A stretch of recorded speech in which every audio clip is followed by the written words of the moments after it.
கர்த்தருடைய பரிசுத்த நாமத்திற்கு ஸ்தோத்திரம். இன்றைய நாளின் தியானத்திற்கென்று தெரிந்து கொள்ளப்பட்ட வேத வசனம் எபிரேயருக்கு எழுதின நிருபம் 10ஆம் அதிகாரம் 25ஆம் வசனம். எபிரேயர் 10:25. சபை கூடி வருதலை சிலர் விட்டு விடுகிறது போல நாமும் விட்டு விடாமல் ஒருவருக்கொருவர் புத்தி சொல்ல கடவோம். நாளானது சமீபித்து வருகிறதை எவ்வளவாய் பார்க்கிறீர்களோ அவ்வளவாய் புத்தி சொல்ல வேண்டும். Let us not neglect meeting together as some have made a habit, but let us encourage one another, and all the more as you see the day approaching. சிலர் வழக்கமாகவே நம் சபை கூட்டங்களில் கலந்து கொள்வது இல்லை. நாம் அவ்வாறு செய்யலாகாது. ஒன்று கூடி ஒருவருக்கொருவர் ஊக்கமூட்டுவோமாக. இறுதி நாள் நெருங்கி வருகிறதை காண்கிறோம். எனவே இன்னும் அதிகமாய் ஊக்கமூட்டுவோம். ஆமென். எபிரேயர் நிருபத்தை எழுதியவர் விசுவாசிகள் துன்பங்களாலும் எதிர்ப்புகளாலும் சோர்ந்து போகாமல் கிறிஸ்துவுக்குள் நிலைத்திருக்கும்படி ஊக்கப்படுத்துகிறார். இந்த வசனத்தில் 2 முக்கியமான கட்டளைகள் கொடுக்கப்படுகின்றன. அவற்றை குறித்து சற்று விரிவாக தியானிப்போம். முதலாவது கட்டளை, சபை கூடி வருதலை விட்டு விடாதீர்கள் என்பதே. ஆரம்பகால கிறிஸ்தவர்கள் பல உபத்திரவங்களையும் துன்புறுத்தல்களையும் சந்தித்தனர். அதனால் சிலர் சபை ஆராதனைகளிலும் ஐக்கியங்களிலும் பங்கேற்பதை நிறுத்திவிட்டனர். ஆனால் தேவன் சபையை ஏற்படுத்தியது விசுவாசிகள் ஒன்றாய் ஆராதிக்க, தேவ வசனத்தை கேட்க, ஒருவரை ஒருவர் உற்சாகப்படுத்த, ஆவிக்குரிய வளர்ச்சியை அடைய என்பதற்காகவே. தனியாக எரியும் நிலக்கரி விரைவில் குளிர்ந்து விடும்.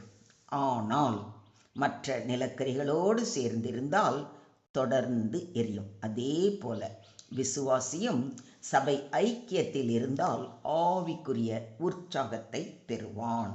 இதை விசுவாசிக்கிறீங்களா? இரண்டாவதாக சொல்லப்படும் கட்டளை, ஒருவருக்கொருவர் புத்தி சொல்லுங்கள். புத்தி சொல்லுதல் என்பது கண்டிப்பது மட்டுமல்ல, அது ஆறுதல் அளிப்பது, ஊக்கப்படுத்துவது, திருத்துவது, விசுவாசத்தில் நிலை நிறுத்துவது, அன்போடு வழி நடத்துவது என்பவற்றை உள்ளடக்கியது. தேவன் நம்மை தனித்தனியாக வாழ அழைக்கவில்லை. கிறிஸ்துவின் சரீரமாக ஒன்றாய் வாழ அழைத்துள்ளார். ஒரு சகோதரன் தளர்ந்தால் மற்றவன் தாங்க வேண்டும். ஒருவர் விழுந்தால் மற்றவர் எழுப்ப வேண்டும். நாளானது சமீபித்து வருகிறது என்று சொல்லியிருப்பதை கவனியுங்கள். இங்கு நாள் என்பது கர்த்தராகிய இயேசு கிறிஸ்துவின் 2ஆம் வருகையை குறிக்கிறது.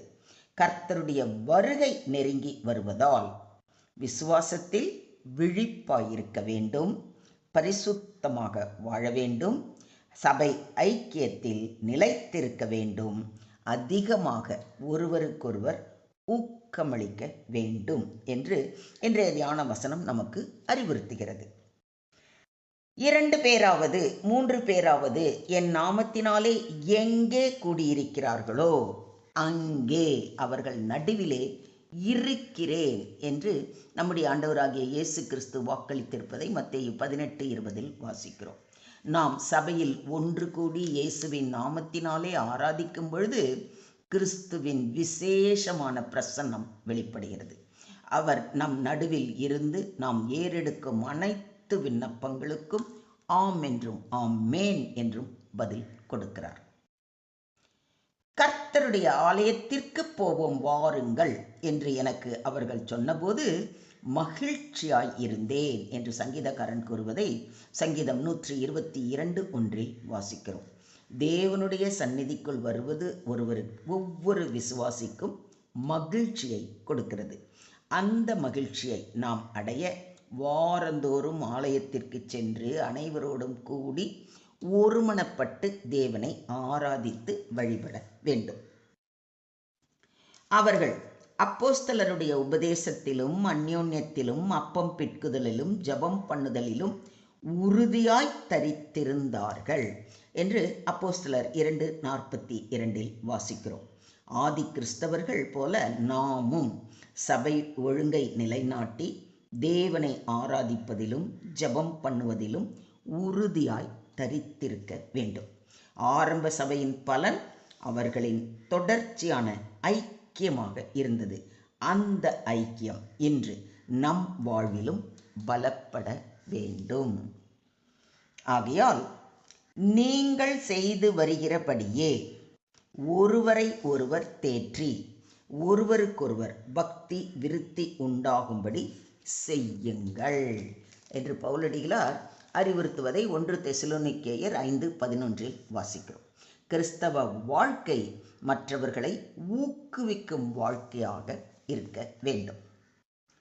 சங்கீதங்களினாலும் கீர்த்தனைகளினாலும் ஞான பாட்டுகளினாலும் ஒருவருக்கொருவர் போதித்து புத்தி சொல்லுங்கள் என்றும் பவுலடிகளார் வலியுறுத்துவதை கொலோசியருக்கு எழுதின நிருபம் 3ஆம் அதிகாரத்தில் வாசிக்கிறோம். மொத்தத்தில் இன்றைய தியான வசனம் மூலம் நாம் கற்றுக்கொள்ளும் பாடம் சபை ஐக்கியத்தின் அவசியம். இன்றைய உலகில் பலர் வேலை காரணமாக, வசதியின் காரணமாக அல்லது அலட்சியத்தால் சபை ஐக்கியத்தை புறக்கணிக்கிறார்கள். ஆனால் தேவன் சபையை விட்டு விடாமல் இருக்கும்படி கட்டளை இடுகிறார். சபை கூடி வருதல் தேவனுடைய சித்தம்.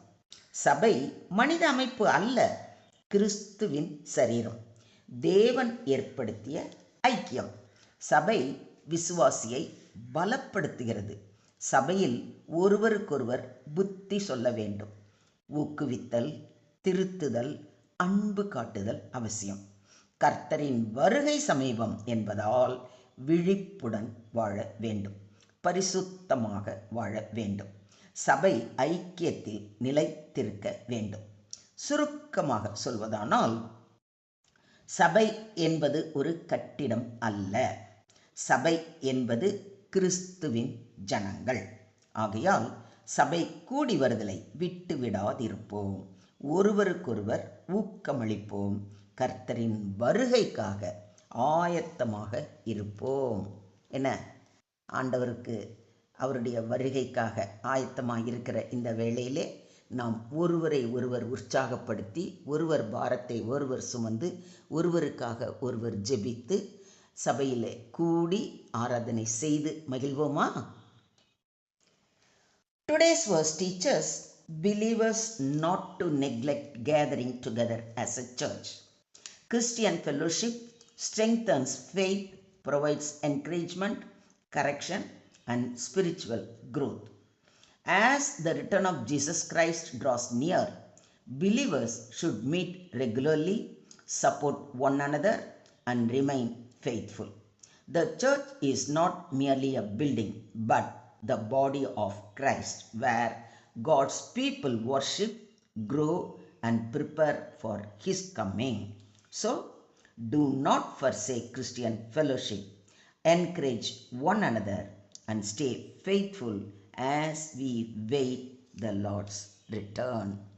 Do you believe this? ஸ்தோத்திரம் ஆண்டவரே, ஸ்தோத்திரம் கர்த்தாவே, ஸ்தோத்திரம் ஸ்தோத்திரம் ஸ்தோத்திரம். அன்பின் பரலோக பிதாவே, எங்களை உமது சபையின் அங்கத்தினர்களாக அழைத்ததற்காக நன்றி செலுத்துகிறோம் அப்பா. சபை ஐக்கியத்தை அலட்சியம் செய்யாமல் உம்முடைய சந்நிதியை தேடி உண்மையோடும் உற்சாகத்தோடும் கூடி வருகிற கிருபையை எங்களுக்கு தாரும். ஒருவருக்கொருவர் அன்பு கூறவும், தேற்றவும், ஊக்கப்படுத்தவும், விசுவாசத்தில் நிலை நிறுத்தவும் எங்களுக்கு உதவி செய்ய வேண்டுகிறோம். கர்த்தராகிய இயேசு கிறிஸ்துவின் வருகை சமீபித்து வருகிறதை உணர்ந்து பரிசுத்தமாகவும் விழிப்புடனும் வாழ்கிற இருதயத்தை எங்களுக்கு தாரும். எங்கள் சபைகளையும் ஊழியர்களையும் விசுவாசிகளையும் ஆசீர்வதித்து ஆவிக்குரிய எழுப்புதலை அருள வேண்டி எங்களை முற்றிலுமாக தாழ்த்தி உம்முடைய கரங்களிலே ஒப்பு கொடுக்கிறோம். நீங்க பொறுப்பெடுத்துக்கோங்க, நீங்க வழி நடத்துங்க. சகல துதி கன மகிமை யாவையும் ஒருவருக்கே செலுத்துகிறோம். மீட்பர் இயேசுவின் மூலம் ஜெபம் கேளும் எங்கள் ஜீவனுள்ள தகப்பனே, Amen.